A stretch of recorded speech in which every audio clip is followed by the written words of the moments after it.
숨 막히는 기름 냄새와 달큰한 간장 조림 냄새가 뒤섞인 부엌. 밤 11시가 넘은 시각, 우리 집의 시간은 바깥 세상과 분리된 채 오직 나 혼자만의 전쟁을 치르고 있었다.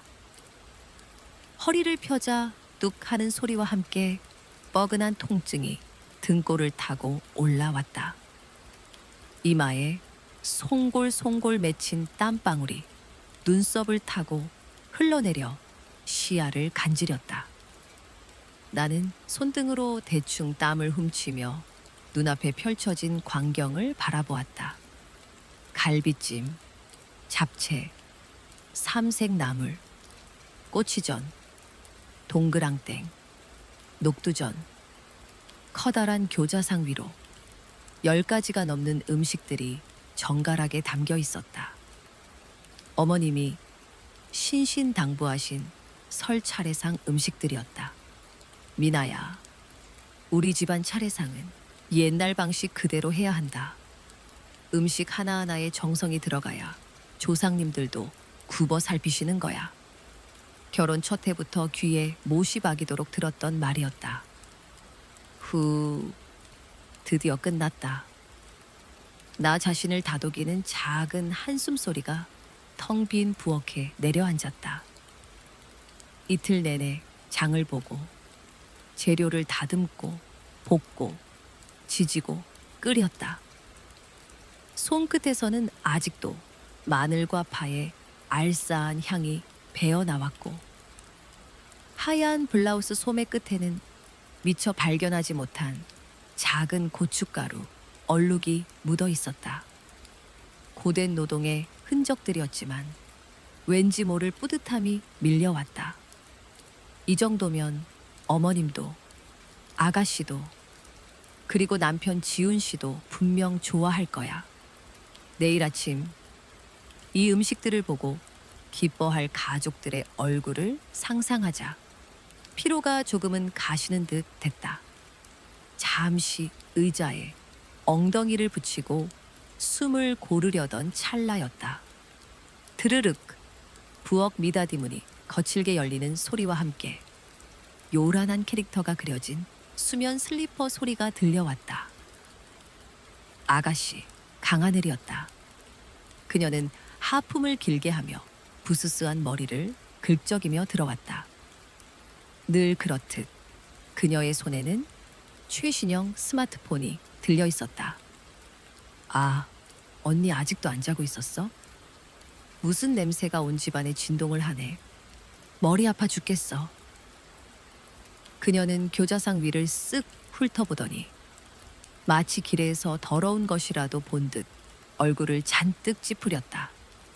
나는 애써 미소를 지으며 자리에서 일어났다.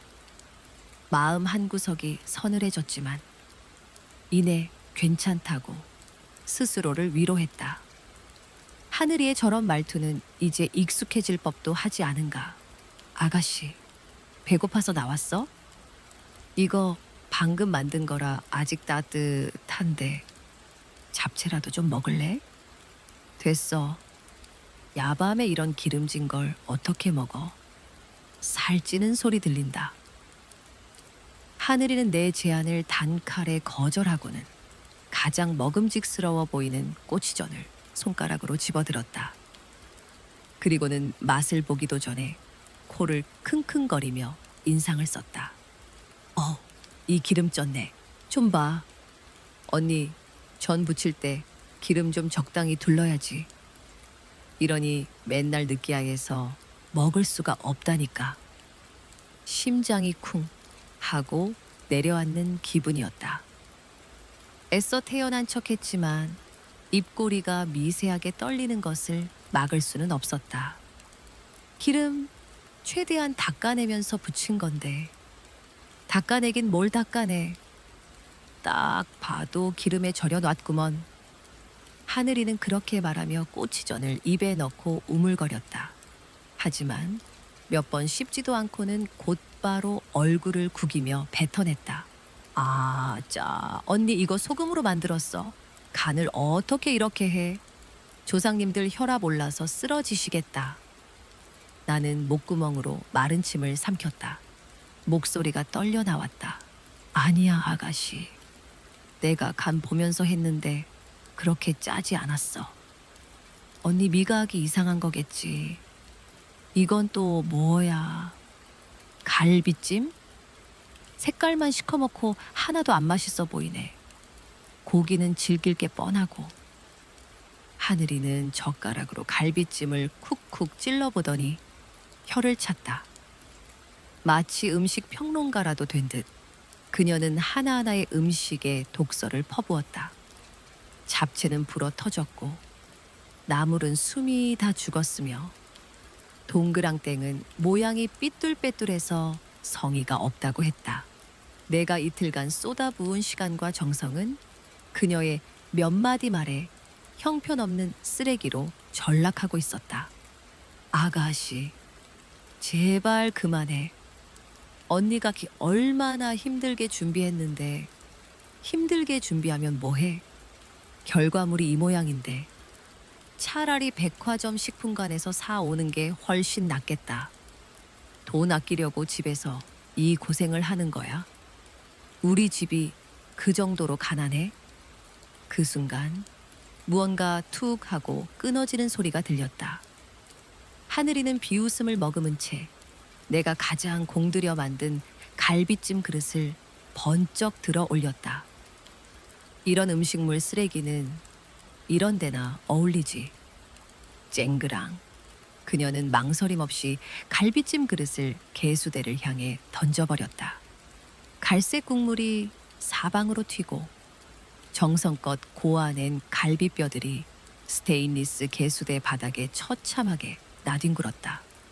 나는 내 심장이 함께 부서지는 듯한 충격에 숨을 쉴 수 없었다. 너 지금 뭐 하는 짓이야? 나는 비명처럼 소리치며 그녀에게 달려들었다. 하지만 하늘이는 나를 벌레 쫓듯 가볍게 밀쳐냈다. 그리고는 보란듯이 잡채가 담긴 접시를 집어들었다. 그녀의 눈에는 섬뜩한 조소와 경멸이 가득했다. 뭐 하긴 언니 대신 쓰레기 치워주는 거잖아. 이런 걸로 차례 지냈다간 우리 집안 망하겠어. 하지마, 제발. 내 절규는 허공에 흩어졌다. 잡채, 나물, 그리고 전들이 차례차례 바닥으로, 쓰레기통으로 내동댕이 쳐졌다. 내가 애써 빚어낸 시간들이, 나의 마음이, 나의 존재 가치가 하얀 타일 바닥 위에서 속절없이 지시겨지고 있었다. 나는 그 자리에 얼어붙은 채 온몸을 사시나무처럼 떨었다. 눈앞이 부엌의 수증기 때문인지 아니면 차오르는 눈물 때문인지 흐릿해졌다. 모든 것을 쏟아부은 하늘이는 만족스럽다는 듯 손을 털며 나를 향해 비웃었다. 자, 이제 깨끗해졌네. 언니, 저것들 마저 싹 다 치워. 바닥 더러워지기 전에. 나는 아무 대답도 하지 않았다. 아니, 할 수 없었다. 더 이상의 분노도 슬픔도 느껴지지 않았다. 그저 거대한 공허함이 나를 집어삼키고 있었다. 나는 쿵쾅거리는 심장을 안고 천천히 몸을 돌렸다. 그리고 무거운 발걸음을 옮겨 부엌을 나섰다. 삐걱이는 계단을 오르는 내 등 뒤로 하늘이의 조롱 섞인 목소리가 메아리처럼 따라왔다. 어디가? 아직 치울 거 남았는데.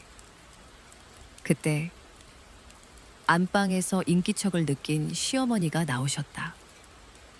부엌의 난장판과 넋이 나간 내 얼굴, 그리고 의기양양한 표정의 딸을 번갈아 보시더니 그녀는 상황을 단번에 파악한 듯 했다. 나는 그녀가 하늘이를 꾸짖어 주리라, 혹은 최소한 나를 위로해 주리라 아주 잠시 찰나의 기대를 품었다. 하지만 그 기대는 산산조각이 났다. 어머님은 바닥에 널브러진 음식물들을 잠시 쳐다보시더니 나를 향해 날카롭게 물으셨다. 그녀의 목소리에는 당혹감이나 미안함이 아닌 오직 차가운 짜증만이 묻어 있었다. 너 지금 그 꼴로 어디 가는 거냐? 나는 대답하지 않았다. 아니, 대답할 힘이 없었다. 그녀는 내 침묵에 더욱 화가 난 듯 목소리를 높였다. 설날, 아침이 코앞인데 지금 집안꼴이 이게 뭐야? 너 설마 이대로 집이라도 나가겠다는 거냐? 그리고 이어진 그녀의 말은 내 지난 2년의 결혼 생활을 송두리째 부정하는 비수가 되어 심장에 박혔다. 네가 가면 설날 음식은 누가 하고 차례는 어떻게 지내니? 어머님의 목소리는 날카로운 유리 조각이 되어 내 등 뒤를 파고들었지만 나는 뒤돌아보지 않았다. 아무런 대꾸도 하지 않은 채 나는 2층으로 향하는 계단에 발을 올렸다. 한 걸음 한 걸음이 청은망은이었다. 삐걱이는 계단 소리가 이 고요한 집안에 유난히 크게 울렸다. 그 소리는 마치 내 존재가 이 집과 얼마나 어울리지 않는지를 증명하는 듯했다. 방문을 닫자 세상의 모든 소음이 차단된 것만 같았다. 지훈 씨와 나의 사진이 담긴 액자, 내가 좋아하는 책들이 꽂힌 작은 책장, 창가에 놓인 작은 화분, 이 방을 채우고 있는 모든 것들이 갑자기 생경하게 느껴졌다.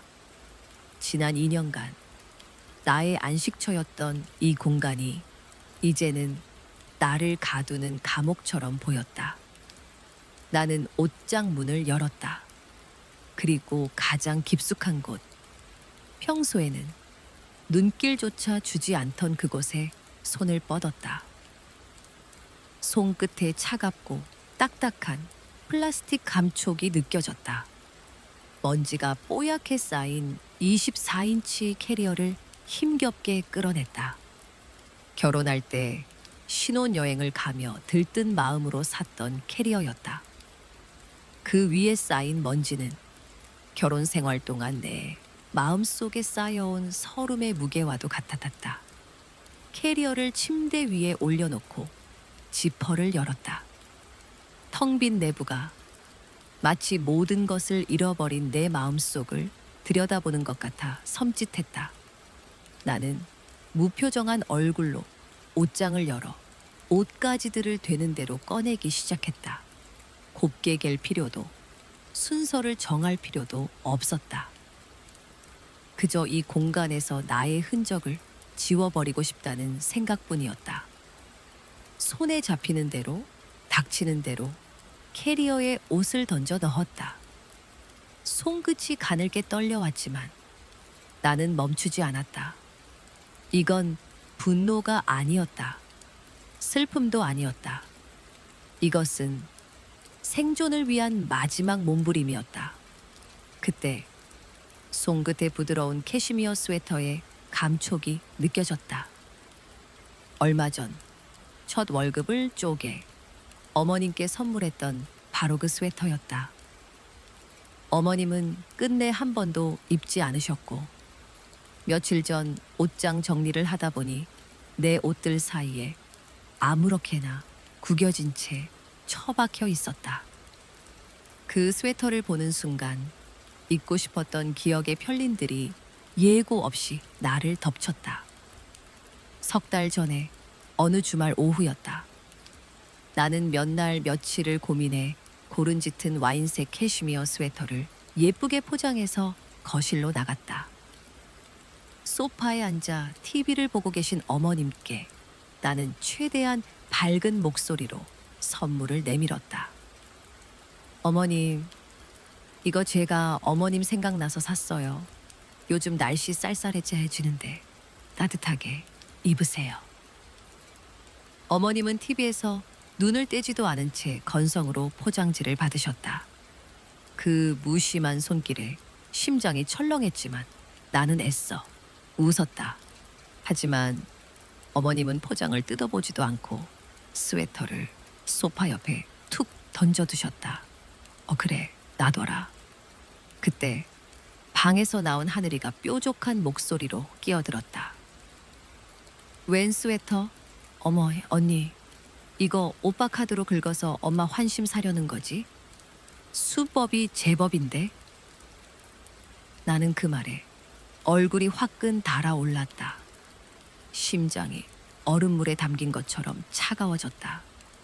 나는 억울함에 목소리를 높이려 했다. 이건 내 돈으로 산 거예요, 아가씨. 하지만 그 말이 목구멍에 걸려 나오지 않았다. 그때 거실에 함께 있던 지훈 씨가 나섰다. 나는 그가 나를 변호해 주리라 믿었다.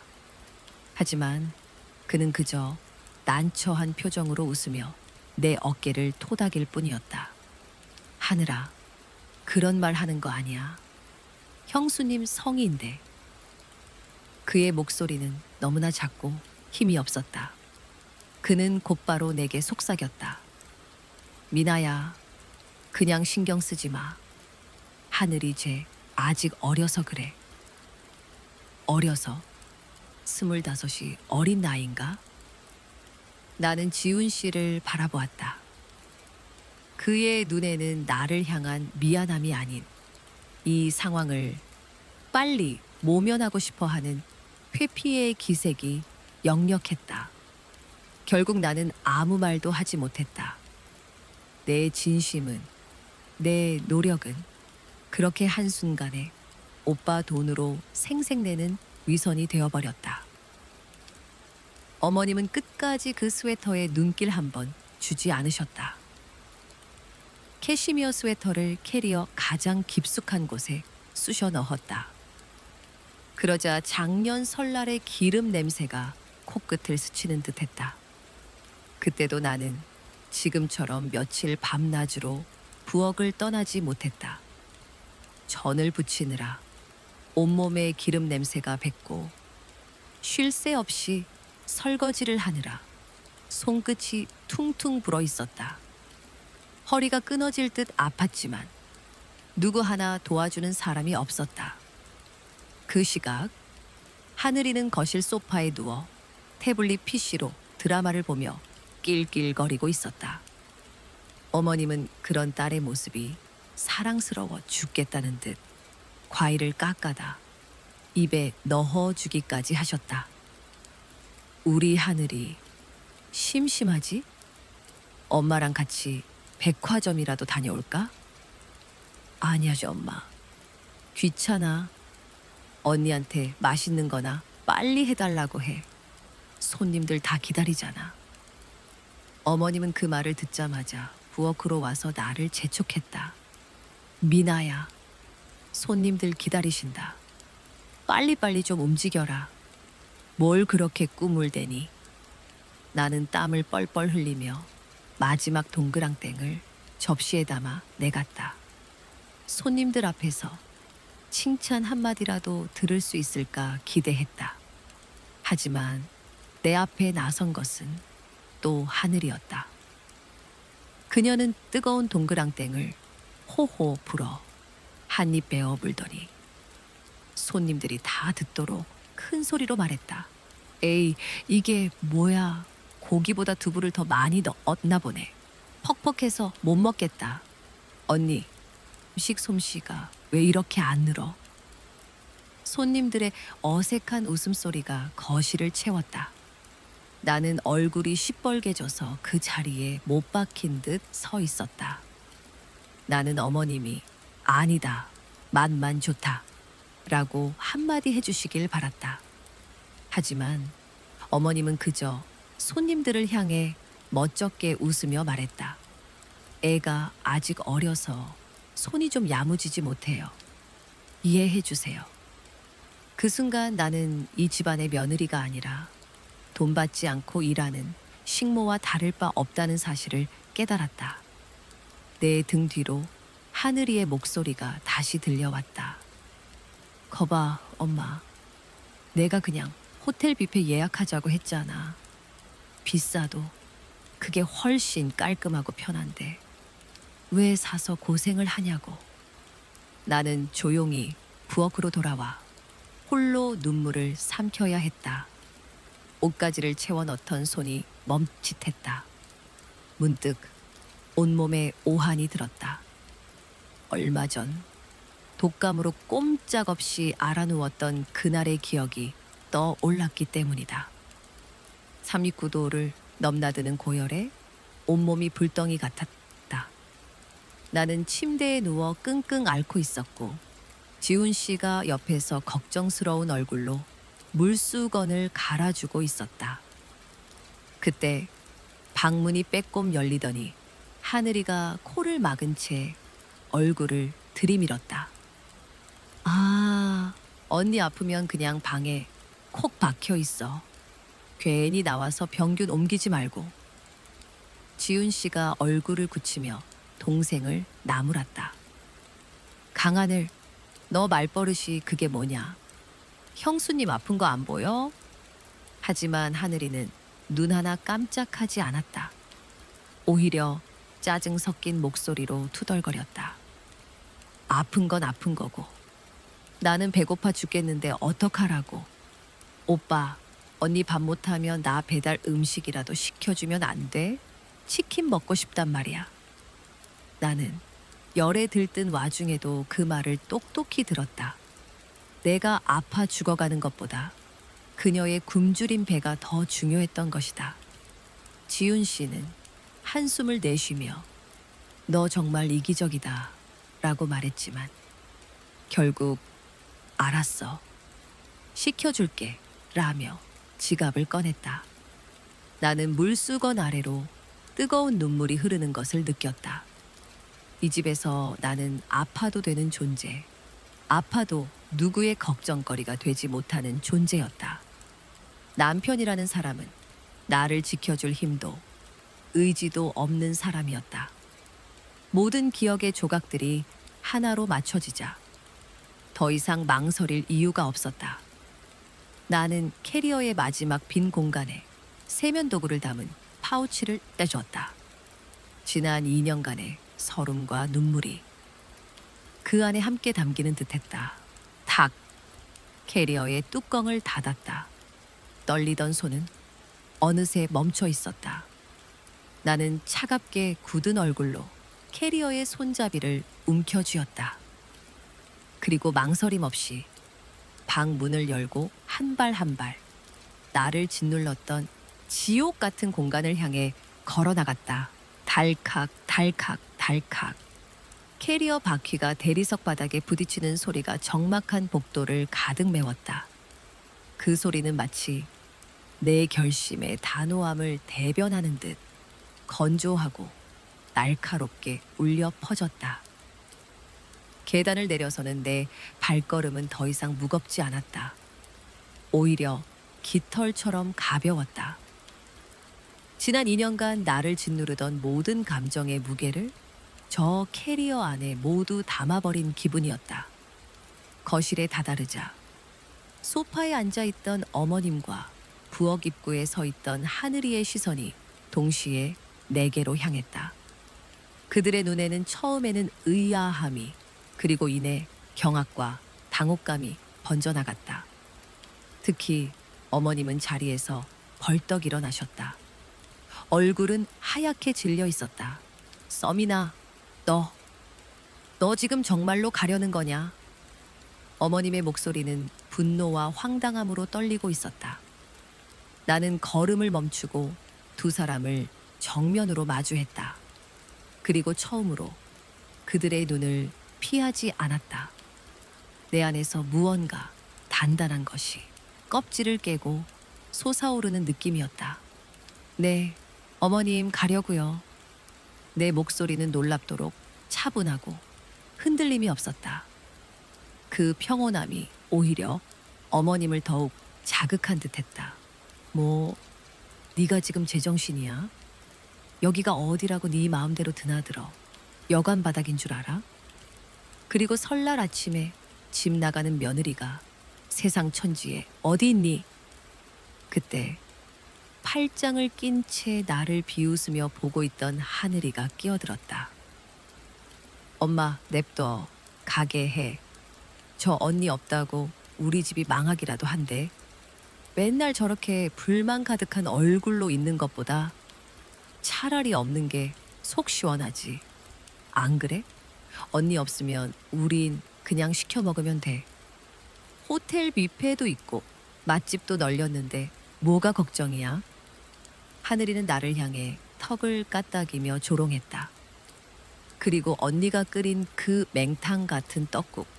안 먹어도 그만이거든? 차라리 잘 됐네. 나는 하늘이에게로 시선을 옮겼다. 내 눈빛이 너무 차가웠던 탓일까? 잠시 그녀의 얼굴에서 웃음기가 사라졌다. 나는 얼음장 같은 목소리로 한 글자 한 글자 힘주어 말했다. 입 닥쳐, 강하늘. 순간 거실의 공기가 얼어붙었다. 하늘이는 물론 어머님조차도 믿을 수 없다는 표정으로 나를 쳐다보았다. 내가 아가씨에게 반말을, 그것도 저렇게 험한 말을 하리라고는 상상도 못했을 것이다. 하늘이는 잠시 멍하니 있다가 이내 얼굴이 시뻘개지며 악을 썼다. 뭐, 너 지금 뭐라고 했었어? 닥쳐? 야, 서민아. 네가 뭔데 나한테 명령이야. 여기가 아직도 네 집인 줄 알아?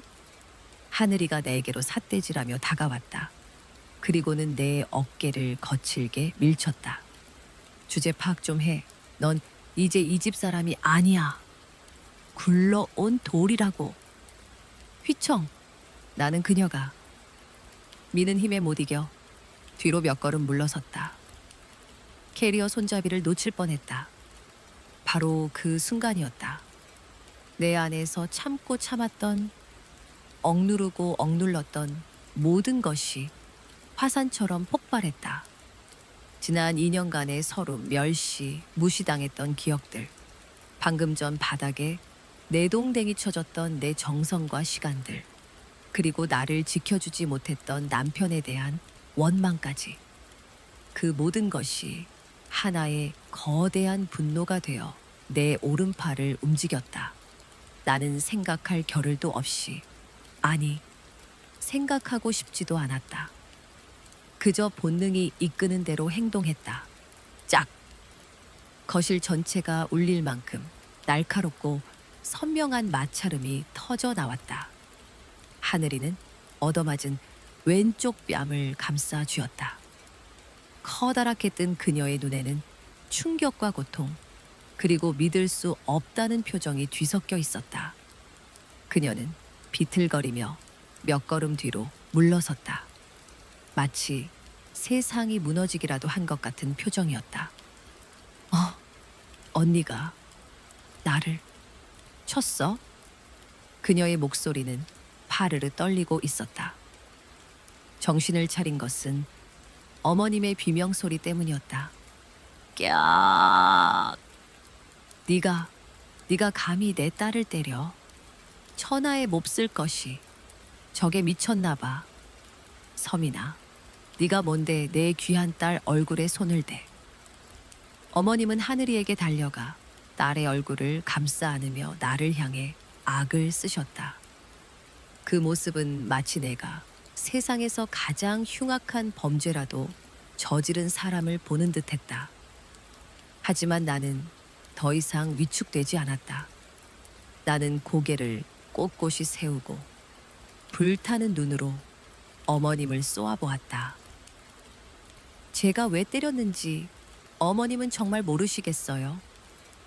내 목소리는 울음기 하나 없이 서늘했다.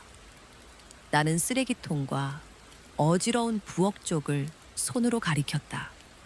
제가 이틀 밤낮으로 준비한 음식들을 저렇게 만든 건 아가씨예요.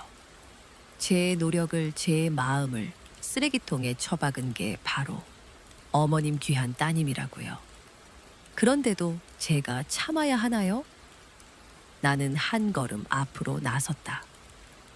어머님은 내 기세에 눌려 저도 모르게 한 걸음 뒤로 물러섰다. 제가 이 집의 며느리입니까? 아니면 돈 한 푼 안 받고 일하는 노예인가요? 제가 아파서 죽어갈 때 병균 옮긴다고 방문도 못 열게 한 게 누구였죠? 제가 번 돈으로 어머님께 선물 사드렸을 때 오빠 돈으로 생색낸다고 비웃었던 건요. 지난 2년 동안 단 한 번이라도 저를 가족으로 생각하신 적 있으세요? 울분이 터져 나왔다. 목이 메어 왔지만 나는 말을 멈출 수 없었다. 이것은 내가 나 자신을 위해 싸우는 첫 번째 투쟁이었다. 대답해 보세요. 어머님, 이 집에서 제 가치는 고작 밥하고 청소하고 차례상 차리는 것 뿐이었나요? 그래서 제가 그 역할을 못하겠다고 나가겠다니까 누가 밥하냐는 소리가 먼저 나오셨던 건가요? 내 외침에 어머님은 아무 대답도 하지 못했다. 그저 입술만 파르르 떨고 있을 뿐이었다. 하늘이는 어머님 뒤에 숨어 훌쩍거리기 시작했다. 하지만 그 눈물은 반성의 눈물이 아닌 억울함과 분함의 눈물이라는 것을 나는 알 수 있었다. 저 언니가 날 때렸어, 쇼엄마. 엉엉. 나 여기 아파 죽겠어. 저 여자 당장 내쫓아. 다시는 우리 집에 발도 못 붙이게 해. 어머님은 딸의 울음소리에 다시 이성을 잃은 듯 나를 향해 손가락질하며 소리쳤다. 그래, 잘 됐다. 너 같은 건 우리 집안에 필요 없어. 당장 나가. 하지만 그냥은 못 나가지. 내 딸 때린 거 무릎 꿇고 사죄하고 가. 그렇지 않으면 내가 경찰에 신고할 테니까. 무릎을 꿇고 사죄하라고. 나는 기가 막혀 헛웃음을 터뜨렸다. 이 사람들은 정말 끝까지 변하지 않는구나. 잘못은 자신들이 해놓고 사과는 내게 요구하는 이 뻔뻔함. 바로 그때였다. 띠리릭 삑 철컥. 현관 도어록이 해제되는 소리가 들렸다. 그리고 지친 기색이 역력한 얼굴의 남편 강지훈 씨가 문을 열고 들어섰다. 다녀왔. 늦은 시간까지 야근한 듯 지훈 씨의 어깨는 축 늘어져 있었고 얼굴에는 피곤함이 역력했다. 그는 현관에 들어서며 늘 하던 대로 인사를 건네려다 눈앞에 펼쳐진 광경의 말을 잊지 못하고 그대로 굳어버렸다. 그의 시선이 차례대로 움직였다. 뺨을 감싸 쥔 채 울고 있는 여동생 하늘이, 분노로 얼굴이 시뻘개진 어머니, 그리고 그들 앞에 도끼 어린 눈으로 서 있는 나. 내 발치에는 당장이라도 집을 떠날 기세로 놓여 있는 캐리어가 있었다. 거실은 차갑게 얼어붙어 있었고 공기 중에는 미처 터지지 못한 폭탄처럼 팽팽한 긴장감이 감돌았다. 이게 다 무슨 일이야?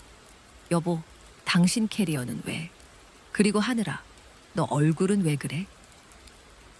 지훈 씨의 목소리에는 당혹감과 혼란스러움이 가득했다. 상황 파악이 되지 않는 듯 그는 나와 어머님, 하늘이를 번갈아 쳐다보며 어쩔 줄 몰라 했다. 그의 등장을 가장 먼저 이용한 것은 하늘이었다. 그녀는 기다렸다는 듯이 억울함을 호소할 구원투수를 만난 사람처럼 지훈 씨에게 달려갔다. 하늘이는 그의 팔에 매달려 아이처럼 울부짖기 시작했다. 오빠, 엉엉, 오빠 왔어? 저 언니가 나 때렸어. 오빠도 나 한 번도 때린 적 없는데 저 언니가 내 뺨을 때렸다고. 엄마한테 막 대들고 지금 집 나가겠다고 협박하고 있어. 하늘이의 말에 어머님이 곧바로 힘을 보탰다. 지훈아, 잘 왔다. 내 마누라 좀 봐라. 동생 뺨을 저렇게 만들어 놓고도 눈 하나 깜짝 안 해. 어디서 저런 못된 것만 배워와서 집안을 풍비박산으로 만들고 있어. 내가 저 여자 때문에 속이 터져서 못 살겠다. 두 사람의 일방적인 비난이 폭포수처럼 쏟아졌다. 지윤 씨는 여전히 아니 벙벙한 표정으로 나를 바라보았다. 그의 눈빛은 정말 당신이 그랬어? 라고 묻고 있었다.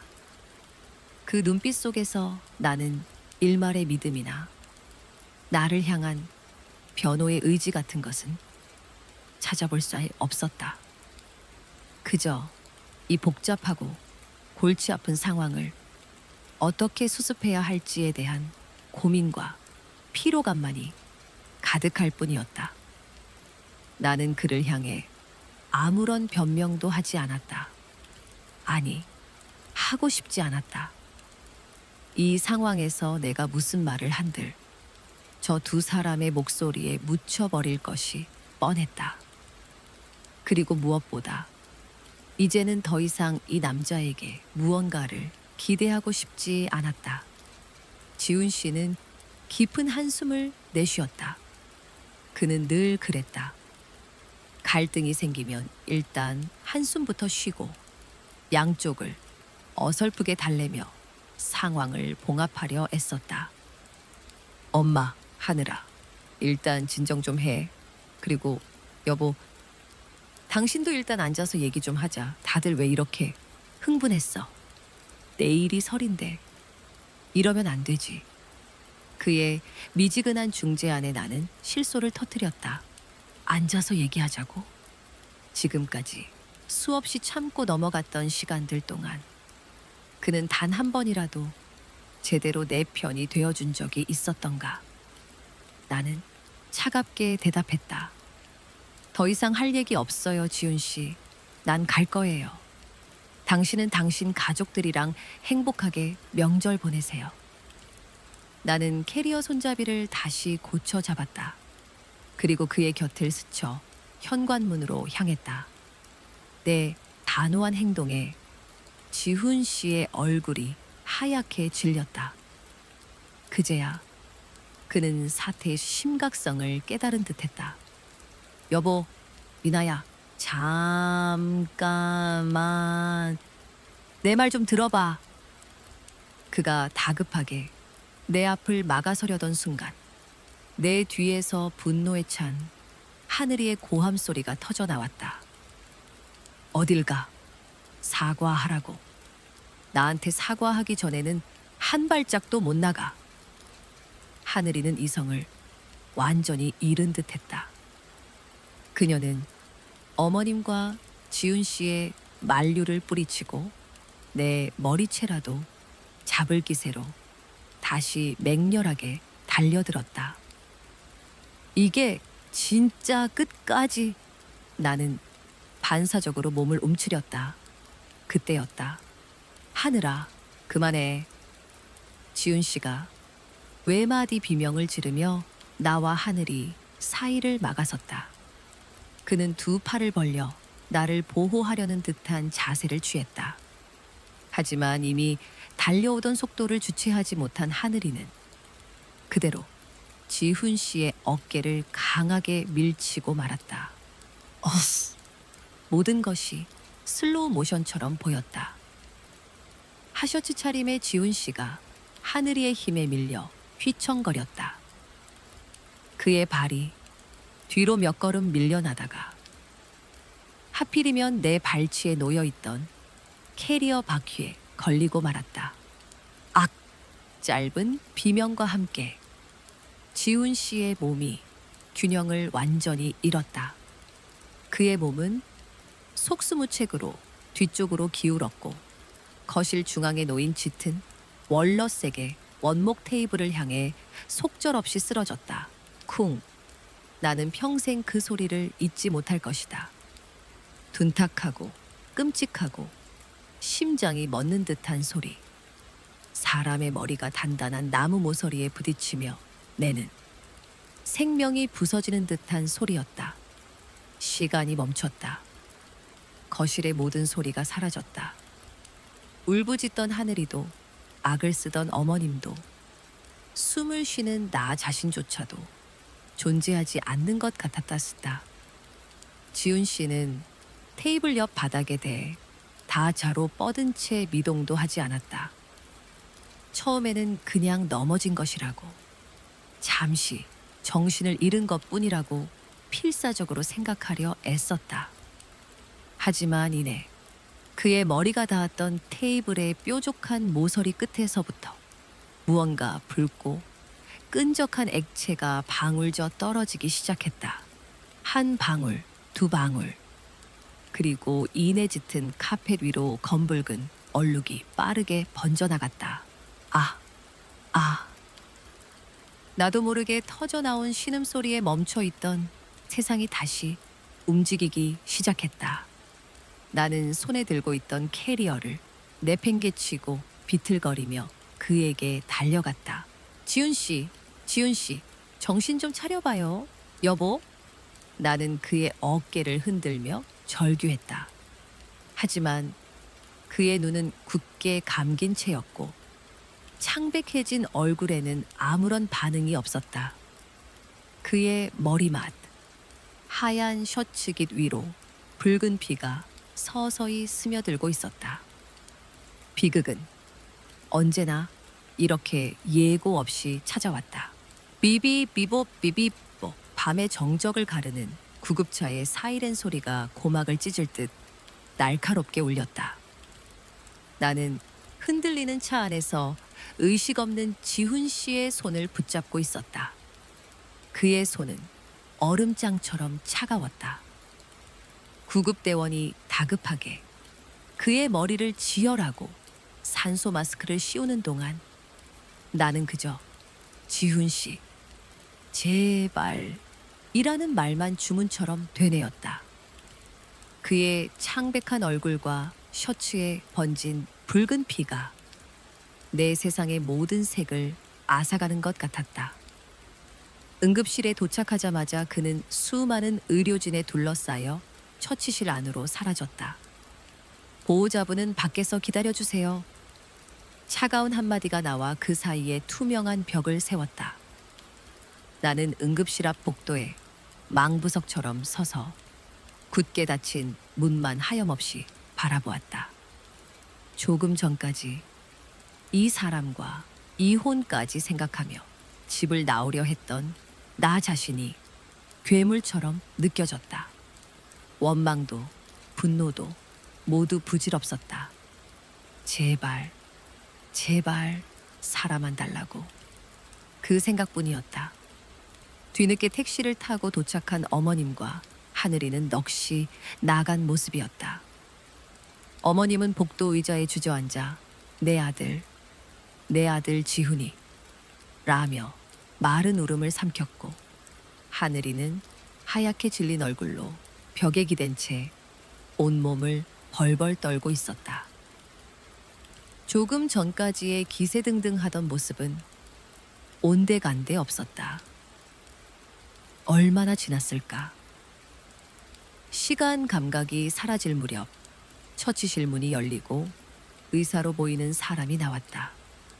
우리 세 사람은 약속이나 한 듯 그에게 달려들었다. 환자분, 머리에 강한 충격을 받아 급성 경막 하출혈이 발생했습니다.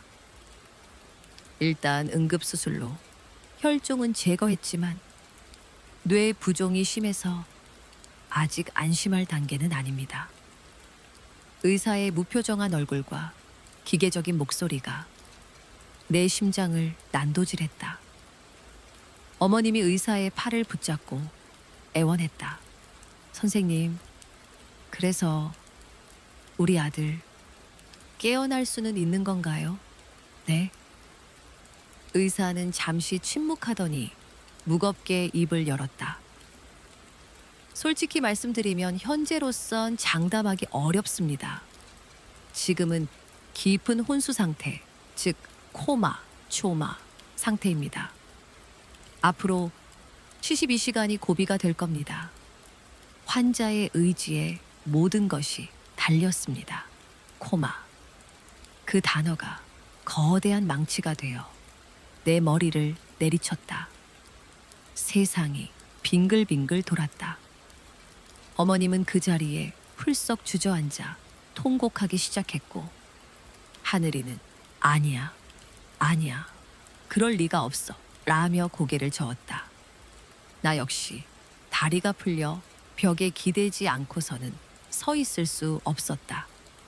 내 이기심과 분노가 그를 이렇게 만든 걸까? 하늘이의 철없는 행동이, 어머님의 이기심이, 그리고 나의 폭발이 합쳐져 결국 이 끔찍한 비극을 만들어낸 것 같았다. 지훈 씨는 중환자실로 옮겨졌다. 각종 생명 유지 장치에 둘러싸여 누워있는 그의 모습은 너무나 위태로워 보였다. 규칙적으로 울리는 심박 측정기 소리만이 그가 아직 살아있음을 증명하고 있었다. 그날 밤 나는 뜬 눈으로 그의 곁을 지켰다. 어머님과 하늘이는 충격이 너무 커 간호사의 권유에 따라 잠시 안정실로 가 있었다. 삭막한 중환자실에는 오직 나와 지훈 씨, 그리고 차가운 기계 음만이 존재했다. 나는 그의 손을 잡고 하염없이 눈물을 흘렸다. 지훈 씨, 미안해요. 내가 미안해요. 내가 집을 나가려고만 하지 않았어도 당신이 다치지 않았을 텐데. 제발, 제발 눈 좀 떠봐요. 나 당신한테 화 안 낼게요. 당신 가족들한테도 이제 잘할게요. 그러니까 제발 목이 메어. 더 이상 말을 잇지 못하고 그의 손등 위로 눈물을 쏟아내고 있을 때였다. 그 순간 믿을 수 없는 일이 일어났다. 내 눈물방울이 떨어졌던 그의 손가락이 아주 미세하게, 하지만 분명히 움찔했다. 나는 숨을 멈췄던 보였다. 내가 헛것을 본 건가? 나는 눈을 비비고 다시 그의 손을 내려다보았다. 그러자 이번에는 그의 손이 내 손을 아주 희미하게, 하지만 분명한 의지를 가지고 살짝 쥐었다. 심장이 미친 듯이 뛰기 시작했다. 나는 떨리는 시선으로 그의 얼굴을 올려다보았다. 그리고 나는 보았다. 굳게 감겨있던 그의 속눈썹이 파르르 떨리더니 천천히, 아주 천천히 눈꺼풀이 들어 올려지는 것을. 그의 눈동자가 나를 향해 있었다.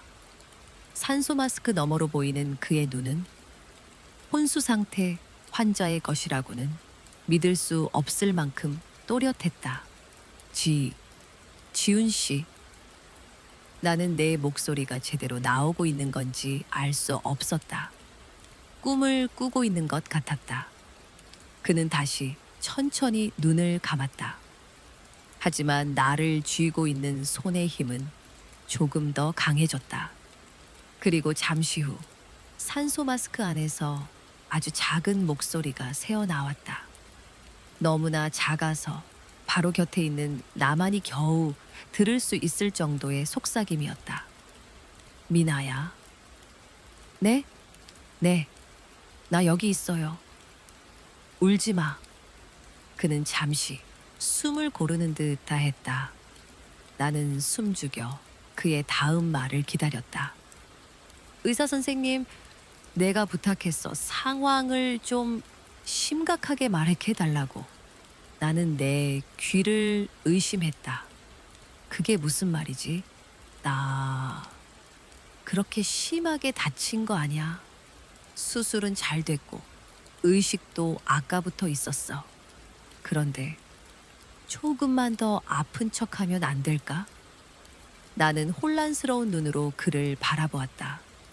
그의 눈빛은 장난기가 아닌 그 어느 때보다 진지한 결심으로 가득 차 있었다. 미나야, 이번이 기회야. 그의 목소리는 여전히 작았지만 그 안에는 강철 같은 단단함이 느껴졌다. 우리 엄마랑 하늘이, 내가 이대로는 안 되겠어. 내가 아들이고 오빠로서 이번에 버릇 똑똑히 고쳐놔야 해. 내가 아프고 잘못될 수도 있다는 걸 저 사람들이 뼈저리게 느껴야만 해. 그래야만 당신한테 함부로 못해. 그래야만 당신을 지킬 수 있어. 나는 아무 말도 할 수 없었다. 눈물만이 뺨을 타고 흘러내렸다. 늘 회피하고 미지근하게만 굴던 내 남편. 내가 그토록 원망했던 그 남자가 지금 자신의 몸을 담보로 한 위험한 연극을 계획하고 있었다. 오직 나를 위해 그는 내 손을 다시 한번 꾹 쥐었다. 그러니까 나 좀 도와줘, 미나야. 우리 둘만의 비밀로 하는 거야. 저 사람들이 진심으로 뉘우칠 때까지 나는 그냥 계속 잠들어 있는 거야. 나는 그의 눈을 깊이 들여다보았다. 그 안에는 나를 향한 미안함과 이전에는 볼 수 없었던 깊은 사랑, 그리고 나를 지키겠다는 확고한 의지가 담겨 있었다. 나는 말없이, 하지만 힘주어 고개를 끄덕였다. 눈물이 다시 터져 나왔지만 이번에는 절망의 눈물이 아니었다. 이것은 희망의 눈물이었고 어쩌면 처음으로 느껴보는 진정한 연대감의 눈물이었다. 그렇게 대한민국에서 가장 슬프고도 가장 은밀한 동맹이 차가운 중환자 침대 위에서 맺어졌다. 우리의 가짜 코마 연극은 그렇게 막을 올렸다.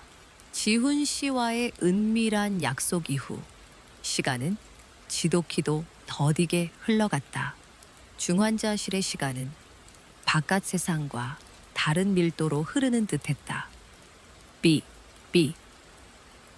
규칙적으로 울리는 심박 측정기 소리만이 살아있는 시간의 증거였고 그 소리는 어머님과 하늘이의 심장을 조이는 재판의 망치 소리처럼 들렸다. 연극의 막은 올랐고 나는 주연 배우가 된 남편의 유일한 관객이자 조력자가 되었다. 지훈 씨는 놀라울 정도로 완벽하게 깊은 혼수 상태에 빠진 환자를 연기했다. 미동도 없는 얼굴, 가늘게 이어지는 숨소리, 그 어떤 자극에도 반응하지 않는 모습. 가끔 간호사가 들어와 그의 상태를 확인할 때면 나는 심장이 철렁 내려앉았지만 그는 노련한 배우처럼 흔들림이 없었다. 어머님과 하늘이가 면회 시간마다 들어와 울부짖을 때에도 그의 감긴 눈꺼풀은 미세한 떨림조차 없었다. 첫날 어머님과 하늘이는 충격과 공포 속에서 현실을 부정하는 듯했다. 어머님은 우리 지훈이는 강한 애야, 금방 일어날 거야 라며 애써 자신을 다독였고 하늘이는 다 저 언니 때문이야. 저 언니만 없었어도 라며 여전히 나에게 원망의 화살을 돌리려 했다. 하지만 나는 아무런 대꾸도 하지 않았다. 그저 묵묵히 지훈 씨의 곁을 지키며 물수건으로 그의 얼굴을 닦아주고 마른 입술을 적셔줄 뿐이었다. 나의 침묵은 그 어떤 비난보다 더 무거운 돌이 되어 그들의 마음을 짓누르기 시작했다. 이틀째가 되자 두 사람의 모습에서 서서히 균열이 보이기 시작했다. 지훈 씨가 깨어날 기미가 전혀 보이지 않자 희망은 빠르게 절망으로 변해갔다. 어머님은 더 이상 강한 척하지 못하고 지훈 씨의 침대 난간을 붙잡고 무너져 내렸다. 지훈아, 아들아, 엄마가 잘못했다. 엄마가 다 잘못했어. 우리 아들 이렇게 누워있게 하려고 내가 악착같이 돈 벌고 너를 그렇게 애지중지 키운 게 아닌데 제발, 제발 눈 좀 떠봐, 아들. 엄마 목소리 안 들리니? 어머님의 통곡은 병실복도까지 울려 퍼졌다. 평생을 당당하고 꼿꼿하게 살아온 한 여인이 아들의 생사 앞에서 속절없이 무너지는 모습이었다. 나는 그 모습을 지켜보며 복잡한 감정에 휩싸였다. 통쾌함보다는 차라리 깊은 연민에 가까운 감정이었다. 하늘이의 변화는 더욱 극적이었다. 중환자실 면회 시간이 끝나면 그녀는 집에 돌아가지 못하고 텅 빈 복도 의자에 웅크린 채 밤을 지새웠다. 화려했던 옷차림은 온데간데 없고 며칠째 갈아입지 못한 듯한 추리닝 차림에 머리는 푸석했다.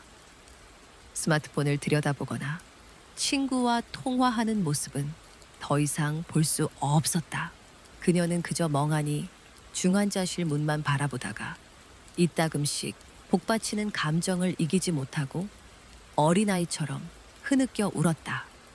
그날 밤 나는 잠시 바람을 쐬러 나왔다가 복도 구석에서 들려오는 하늘이의 울음소리를 듣게 되었다. 나는 기둥 뒤에 몸을 숨긴 채 그녀의 독백 같은 울음소리에 귀를 기울였다. 오빠, 미안해. 내가 진짜 미안해. 내가 미쳤었나 봐. 내가 왜 그랬을까? 그냥 언니가 미웠어. 오빠를 뺏어간 것 같아서. 나보다 더 오빠랑 가까운 것 같아서. 그래서 심술 부린 건데 이렇게 될 줄은 정말 몰랐어. 그녀는 끄끄거리며 말을 이어갔다. 오빠가 언니 막아설 때 나 정말 아무 생각 없었어. 그냥 화가 나서. 근데 오빠가 쓰러지고 피가 나는 걸 보는데 세상이 끝나는 줄 알았어. 오빠 나 무서워. 이대로 오빠 영영 못 일어나면 어떡해. 나 감옥 가는 거야? 아니, 감옥은 가도 좋아. 제발 오빠만 살아나면 나 진짜 뭐든지 다 할게. 언니한테 무릎 꿇고 빌라면 빌게. 평생 언니 종처럼 살아도 좋으니까 제발 다시 일어나서 나한테 욕이라도 해줘. 오빠, 엉껑. 나는 기둥에 기댄 채 조용히 눈을 감았다. 처음으로 하늘이의 진심을 들은 것 같았게다. 그녀의 행동은 용서받을 수 없었지만 그 뿌리에는 어설픈 질투와 유치한 독점욕이 자리하고 있었다는 것을 알게 되었다. 그리고 그 모든 것을 덮어버릴 만큼 그녀는 지금 오빠를 잃을지도 모른다는 공포에 질려 있었다. 다음 날 일반 병실로 옮겨진 지훈 씨의 곁에서였다. 어머님이 며칠 만에 처음으로 내게 말을 걸어왔다. 그녀는 헬쑥해진 얼굴로 내 손을 조심스럽게 잡았다. 거칠고 주름진 손이었다. 아가. 그 한마디에 나는 심장이 쿵 내려앉았다. 그녀가 나를 아가라고 부른 것은 결혼식 날 이후 처음이었다. 내가 너한테 못할 짓을 많이 했다. 지 아들 귀한 줄만 알았지. 남의 집 귀한 딸 데려와서 종부리듯 한 거. 이제야 알겠다. 지훈이가 저렇게 누워있으니 이제야 정신이 드네. 저 아이가 저렇게 된 건 다 나랑 하늘이 때문이다. 내 탓이 아니야. 어머님은 고개를 떨군 채 떨리는 목소리로 말했다. 네가 왜 집을 나가려고 했는지, 왜 하늘이 뺨을 때릴 만큼 화가 났는지 이제는 알 것 같구나. 미안하다. 정말 미안하다, 아가. 어머님의 눈에서 굵은 눈물방울이 툭툭 떨어져 내렸다. 평생 남에게 고개 숙여본 적 없을 것 같던 그녀의 진심 어린 사과였다. 나는 아무 말도 하지 않았다. 그저 지훈 씨의 손을 잡고 있는 내 손등 위로 어머님의 뜨거운 눈물이 떨어지는 것을 가만히 느끼고 있을 뿐이었다. 그날 밤 지훈 씨의 병실에는 세 여자의 고요한 침묵과 간헐적인 울음소리만이 가득했다. 후회의 밤은 길고도 깊었다. 그리고 나는 직감했다. 우리의 길고 긴 연극이 이제 곧 막을 내릴 시간이 다가오고 있음을. 지훈 씨가 의도했던 바로 그 순간이 마침내 찾아오고 있었다. 나흘째 되는 날 아침, 병실 창문으로 희미한 여명이 스며들고 있었다. 밤새 뜬 눈으로 지훈 씨 곁을 지킨 어머님과 하늘이는 지친 기색이 역력했다. 어머님은 며칠 사이 10년은 늙어버린 듯했고, 하늘이의 퉁퉁 부은 눈은 더 이상 눈물이 나올까 싶을 정도로 붉게 충혈되어 있었다. 나는 밤새 잠든 척 누워있던 지훈 씨의 손을 가만히 쥐었다. 그리고 그에게만 들릴 듯 말 듯한 신호를 보냈다. 손가락으로 그의 손바닥을 2번 가볍게 두드렸다. 이제 때가 된 것 같아요. 우리의 약속이었다. 그러자 그의 손가락이 아주 미세하게 움직이며 내 손을 살짝 쥐었다. 알았어. 나는 자리에서 일어나 기지개를 켜는 척하며 두 사람에게 말했다. 어머님 아가씨, 밤새 힘드셨을 텐데 제가 아침 식사라도 사올게요. 잠시 내려갔다 와도 괜찮을까요? 내 목소리에는 이제 원망이나 가시가 없었다. 며칠간 그들의 고통과 후회를 지켜보면서 내 마음속 응어리도 눈 녹듯 스르르 풀려가고 있었다. 어머님은 지친 얼굴로 고개를 끄덕였다. 그래, 그러렴. 지훈이 옆은 우리가 지키고 있을 테니 너라도 뭐 좀 먹고 오너라. 하늘이도 말없이 고개를 끄덕였다. 내가 병실을 나서는 순간 지훈 씨와 짧게 눈을 맞췄다. 그의 눈빛이 잘하고 와라고 말하는 것 같았다. 나는 병원 구내식당으로 내려가 죽과 간단한 반찬을 샀다. 일부러 시간을 조금 더 끌었다. 20분쯤 지났을까. 이제 충분한 시간이 흘렀다고 판단하고 다시 병실로 향했다. 병실 문에 가까워질수록 안에서 들려오는 심상치 않은 소리에 내 심장이 빠르게 뛰기 시작했다. 어머, 지훈아, 지훈아. 오빠. 어머님과 하늘이의 목소리였다. 평소에 그들과는 다른, 믿을 수 없다는 듯한 경악과 환희가 뒤섞인 비명이었다. 나는 심호흡을 한번 하고 천천히 병실 문을 열었다. 그리고 나는 내 인생에서 가장 극적인 장면 중 하나를 목격했다. 침대에 누워 있던 지훈 씨가 아주 천천히, 마치 세상의 모든 무게를 들어 올리는 것처럼 힘겹게 눈을 뜨고 있었다. 그의 초점 없는 눈동자가 허공을 잠시 헤매는가 싶더니 이내 바로 앞에 있는 어머님과 하늘이에게로 향했다. 마. 산소 마스크 너머로 아주 희미하고 갈라지는 목소리가 새어나왔다. 그 순간 어머님은 그대로 주저앉아 오열했다. 으흐, 지훈아, 내 아들 정신이 드는 거야? 엄마 보여? 엄마 여기 있어, 아들. 하늘이는 침대 옆으로 달려가 그의 손을 붙잡고 울부짖었다.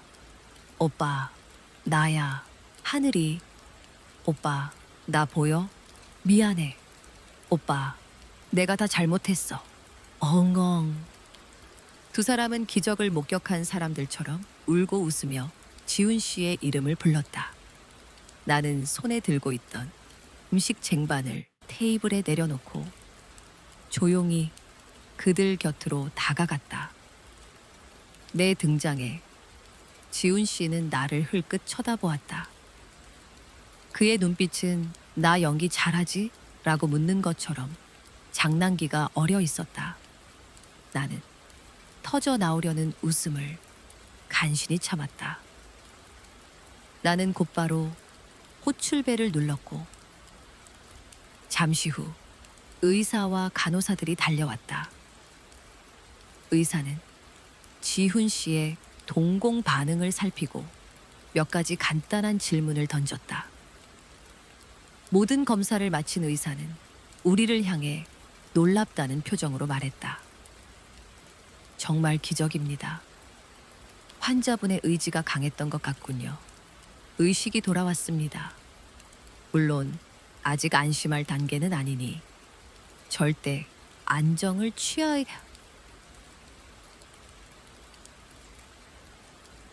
합니다. 의사의 말이 끝나기 무섭게 어머님과 하늘이는 다시 한번 감격의 눈물을 쏟아냈다. 그날 오후 병실에는 우리 네 사람만 남게 되었다. 지훈 씨는 여전히 말을 하기 힘든 척 짧은 단어로만 대답했다. 어머님은 깎은 사과를 그의 입에 넣어주며 연신 눈물을 훔쳤다. 아들, 먹고 싶은 거 없어? 엄마가 다 해줄게. 이제 아무 걱정 말고 몸조리만 잘해. 그때 지훈 씨가 어머님을 지그시 바라보더니 힘겹게 입을 열었다. 엄마, 그리고 하늘아. 그의 부름에 두 사람의 얼굴이 굳어졌다. 내가 누워있는 동안 다 들었어. 지훈 씨의 목소리는 낮고 느렸지만 그 안에는 서늘한 무게감이 실려 있었다. 엄마가 미나한테 얼마나 모질게 했는지, 하늘이 네가 미나를 얼마나 괴롭혔는지, 내가 왜 다쳤는지도 다 알아. 어머님과 하늘이의 얼굴이 새하얗게 질렸다. 하늘이는 고개를 푹 숙인 채 감히 오빠의 얼굴을 쳐다보지도 못했다.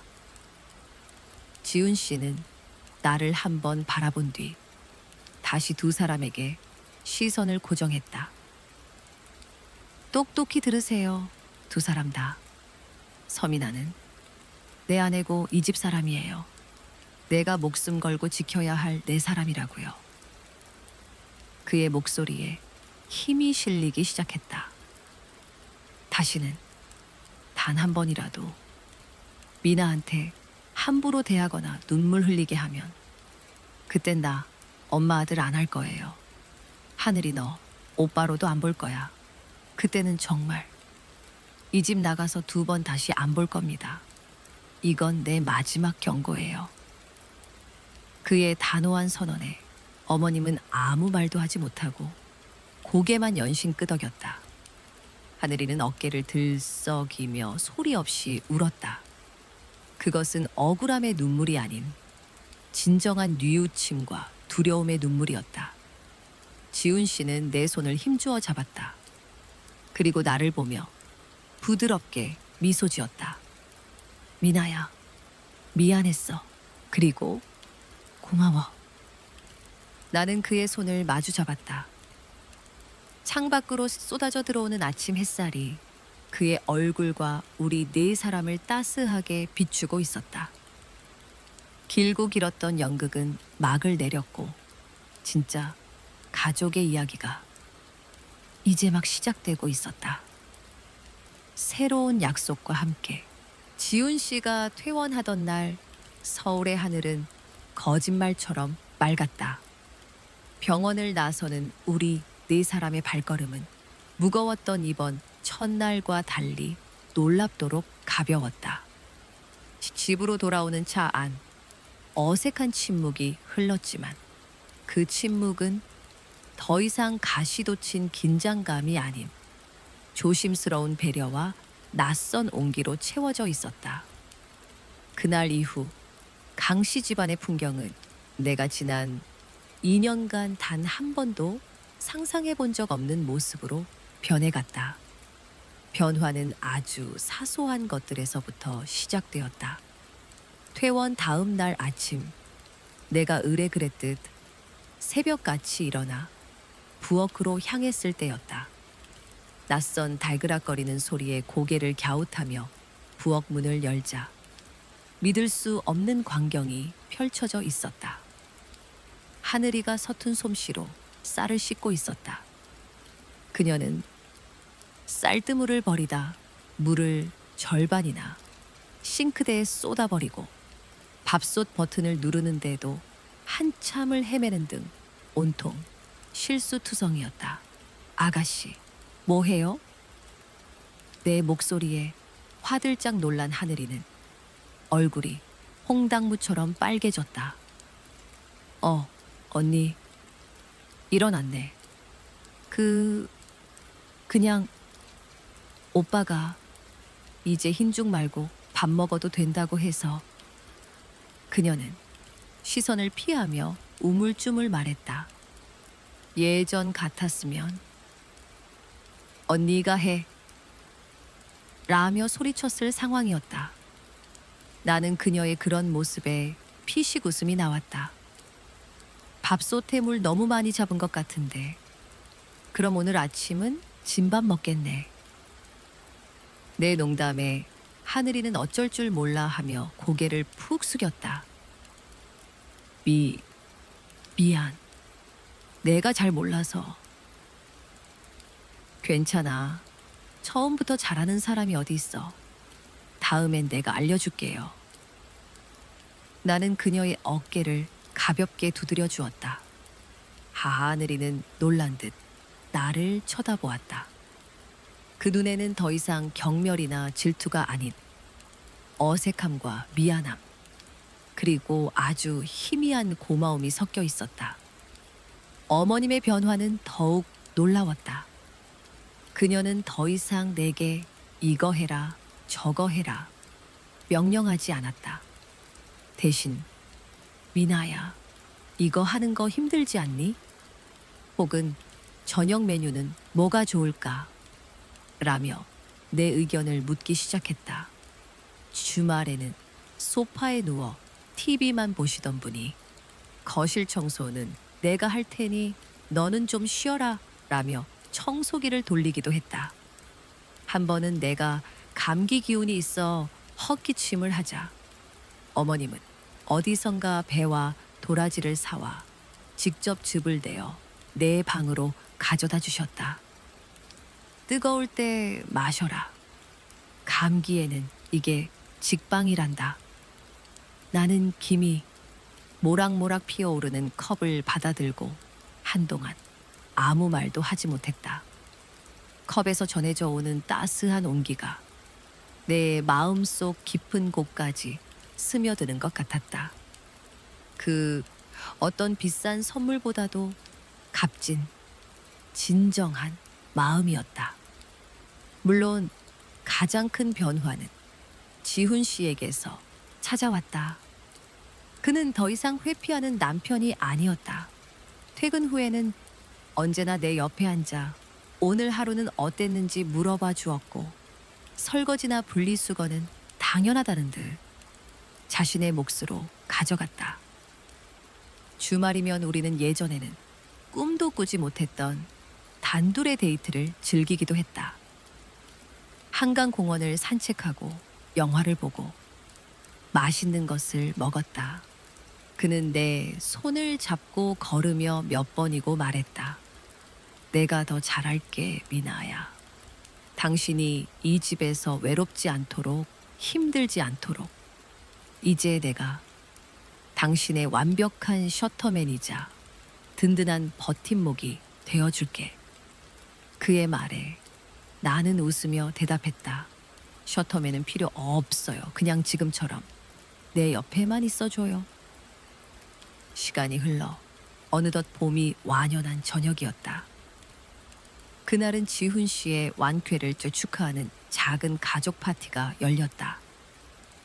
예전 같았으면 나 혼자 끙끙대며 준비했을 저녁 식사였지만 오늘의 부엌은 네 사람으로 북적였다. 지훈 씨는 내 옆에서 양파를 썰다 눈이 맵다며 눈물을 찔끔거렸고 하늘이는 인터넷 레시피를 보며 어설프게 잡채를 볶고 있었다. 어머님은 그런 하늘이의 모습이 답답하면서도 흐뭇한 듯 간장은 조금만 넣어라. 너무 짜게 됐다. 라며 잔소리 반, 애정 반 섞인 조언을 건넸다. 나는 따뜻한 불 앞에서 보글보글 끓고 있는 된장찌개를 적고 있었다. 부엌을 가득 채운 맛있는 냄새와 네 사람의 웃음소리. 이 평범하고도 소란스러운 풍경 속에서 나는 눈시울이 뜨거워지는 것을 느꼈다. 마침내 식탁에 둘러 앉았을 때 어머님이 내 밥그릇 위로 가장 먹음직스러운 갈비찜 한 조각을 올려주셨다. 미나야, 많이 먹어라. 네가 고생이 제일 많았다. 하늘이도 자기가 만든 잡채를 내 앞 접시에 덜어주며 쑥스럽게 말했다. 언니, 이거 내가 만든 거야. 맛없어도 그냥 먹어줘. 나는 활짝 웃으며 잡채를 한 입 가득 넣었다. 조금 짜고 당면은 살짝 불어 있었지만 내 인생에서 먹어본 그 어떤 음식보다도 맛있었다. 창 밖으로는 붉은 저녁 노을이 지고 있었다. 나는 사랑하는 남편과 이제는 진짜 가족이 된 사람들을 둘러보았다. 그리고 깨달았다. 지난 겨울 내가 그토록 버리고 싶었던 것은 이 집이 아니라 그 안에 있던 지옥이었다는 것을. 우리는 함께 그 지옥을 무너뜨렸고 그 폐허 위에서 새로운 관계의 씨앗을 싹틔웠다. 나는 조용히 눈을 감았다. 더 이상 누군가에게 내 가치를 인정받기 위해 애쓸 필요가 없었다. 밥을 잘해서, 청소를 잘해서, 혹은 누군가의 비위를 맞추기 때문에 사랑받는 것이 아니었다. 나는 그저 섬이나 나 자신으로서 이 자리에 존재하고 있었다. 그것으로 충분했다. 따스한 저녁 식탁, 함께 차린 밥상 앞에서 나는 비로소 진정한 행복의 의미를 깨닫고 있었다.